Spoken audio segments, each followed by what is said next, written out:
یہ جو مبارک مہینہ ہمارے اور آپ کے درمیان چل رہا ہے رمضان شریف، یہ بہت ہی عظمتوں برکتوں والا مہینہ ہے۔ یہ مہینہ جیسے ہی تشریف لاتا ہے تو اکثر لوگوں کا ذہن نمازوں روزوں کی طرف ہوتا ہے۔ لوگ نمازوں کا اہتمام کرتے ہیں، روزوں کا اہتمام کرتے ہیں، تراویح کا اہتمام کرتے ہیں، مگر جس طرز پر آج ہمارے یہاں تراویحیں ہو رہی ہیں، الامان والحفیظ، آج کل تراویحوں کو لوگوں نے کھیل تماشا بنا دیا ہے۔ یہ میرے جملے سخت ہیں، اللہ مجھے معاف کرے، لیکن حقیقت ہے کہ آج کل تراویحوں کو لوگوں نے کھیل تماشا بنا لیا ہے۔ دیکھیں کہ جو حفاظ سال ہر سال نماز نہیں پڑھتے ہیں، نمازوں سے دور، مسجدوں سے دور ہوتے ہیں، لیکن جیسے ہی یہ مہینہ آتا ہے تو وہ پہنچ جاتے ہیں مسجدوں میں مصلی پر تراویح کو کیش کرنے کے لیے۔ اب ایسے حافظوں کے پیچھے جو سال بھر نمازیں نہیں پڑھتے ہیں، تو ایسے حافظوں کے پیچھے نماز مکروہ تحریمی ہے۔ اور سب سے اہم بات، صرف حفظ کر لینا کیا یہ امامت کرنے کے لیے کافی ہوتا ہے؟ ایک حافظ کو اگر وہ تراویح پڑھانے جا رہا ہے تو اس کو کون کون سے مسائل آنے چاہیے، یہ سب پوچھنے کی کوئی ضرورت نہیں ہے۔ صرف وہ حافظ ہے تو امام بن سکتا ہے، ایسا نہیں ہے۔ اس کو پاکی ناپاکی کے مسائل معلوم ہونے چاہیے، مفسدات نماز کا علم ہونا چاہیے، نماز کے فرائض، نماز کے واجبات کا علم ہونا چاہیے، مگر یہ سب کون پوچھے؟ بس وہ حافظ ہے تو بس وہ تراویح پڑھانے کے قابل ہے، اس کو ہم مصلی پہ کھڑا کر دیتے ہیں اور اس کے پیچھے نماز پڑھنا شروع کر دیتے ہیں۔ یاد رکھیے، اگر ایسا حافظ قرآن ہے تو اس کے پیچھے نماز مکروہ تحریمی ہے۔ اگر ایسا کوئی حافظ قرآن مجھے سن رہا ہے تو خدا کے واسطے ان سب چیزوں سے توبہ کریں اور پرہیزگار بنیں، نمازوں کی پابندی کریں اور نماز کے مسائل سیکھیں، اس کے بعد آپ تراویح کہیں پڑھانے جائیں۔ اسی حوالے سے آئیے مفتی اکمل صاحب کا ہم یہ بیان سنتے ہیں، جس میں آپ نے بتایا ہے کہ حافظ قرآن کیسا ہونا چاہیے اور جو آج کل ماحول چل رہا ہے اس کے حساب سے۔ تو آئیے اس بیان کو سنتے ہیں۔ ایک حافظ صاحب فارغ ہوتے ہیں، وہ حافظ صاحب فاسق بھی ہوتے ہیں، فاجر بھی ہوتے ہیں، انہیں نماز کے مسائل نہیں آتے، انہیں نماز کے مفسدات کا پتہ نہیں ہوتا، انہیں صحیح وضو کرنا نہیں آتا، غسل کرنا نہیں آتا، اور وہ آ کے تراویح پڑھا رہا ہوتا ہے، مصلی پڑھا رہا ہوتا ہے۔ ناراض مت ہوئیے گا، ہماری مسجد کمیٹی اس کا امتحان لینے کے لیے یہ نہیں پوچھتی کہ تمہیں کچھ مسائل پتہ ہیں کہ نہیں پتہ، تم امامت کرو گے۔ وہ کہتے ہیں 2 رکعت نماز پڑھ کے سنائیں ذرا، ہم دیکھتے ہیں، ہمارے نمازی ٹیسٹ لیں گے آپ کا کہ آپ کیسا پڑھتے ہیں۔ یہ 2 رکعت وہ اخلاص کے ساتھ پڑھ لے، میرا تو حسن ظن قائم ہو ہی نہیں سکتا۔ میرے استاد محترم کر لیں تو الگ بات ہے، میں تو کر ہی نہیں سکتا ہوں، کیسے کریں حسن ظن؟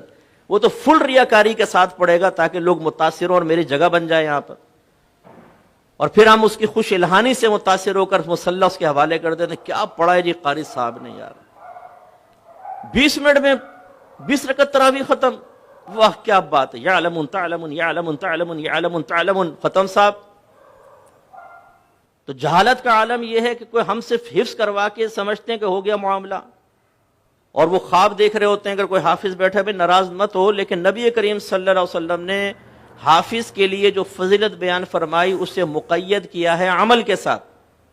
رحمت کونین صلی اللہ علیہ وسلم ارشاد فرماتے ہیں کہ جس نے قرآن کو یاد کیا پھر اس کے حلال کو حلال اور حرام کو حرام جانا، وہ بروز قیامت اپنے خاندان میں سے 10 ایسے افراد کی شفاعت کرے گا جن پہ جہنم واجب ہو چکی ہے۔ تو یہ حلال کو حلال، حرام کو حرام جانا تو بیچ میں سے ہٹا دیا۔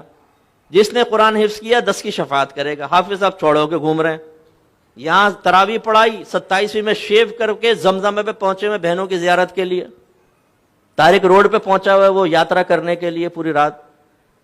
یہ حال ہے ہمارا۔ تو ناظرہ حفظ، اس کے بعد 6 کلمے، ایمان مفصل، ایمان مجمل۔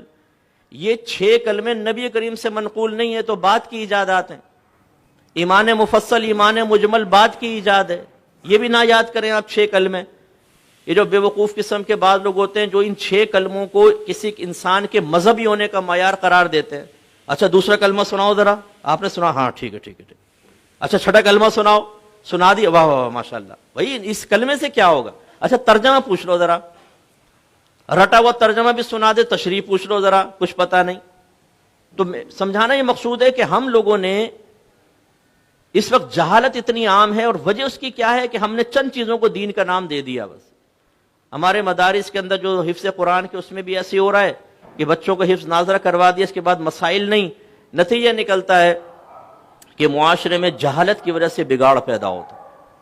سب سے بڑا بگاڑ علم کی کمی کی بنا پر ہے۔ آپ کے نبی کریم صلی اللہ علیہ وسلم نے فرمایا طلب العلم فریضۃ علی کل مسلم، علم کا حاصل کرنا ہر عاقل بالغ مسلمان مرد و عورت پر لازم ہے، لیکن چونکہ ہمارے اندر ایک تحریک بغاوت اٹھ چکی ہے، آج اگر آپ کی گورنمنٹ آف پاکستان یہ اعلان کرے کہ جو فرض علوم سیکھے گا اس کو فرض علوم کے بینیفٹ ملیں گے پر منتھ 1,00,000 روپے، جو اس فرض علوم کا حامل ہوگا ہر مہینے 1,00,000 روپے بینیفٹ ملے گا، وظیفہ ملے گا. آپ دیکھیں ہم میں سے ہر ایک ڈھونڈ رہا ہوگا یار فرض علوم ہے کیا، ہمیں بتاؤ کیا ہے فرض علوم.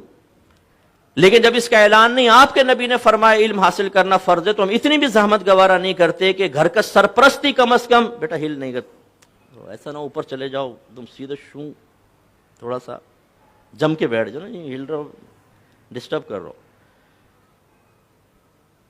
تو گھر کا سرپرست بھی اس چیز کو سمجھنے کے لیے تیار نہیں ہے کہ مجھے علم سیکھ کر اپنے بچوں کو سکھانا چاہیے، وہ بھی بیچارہ ایسے ہی ہے.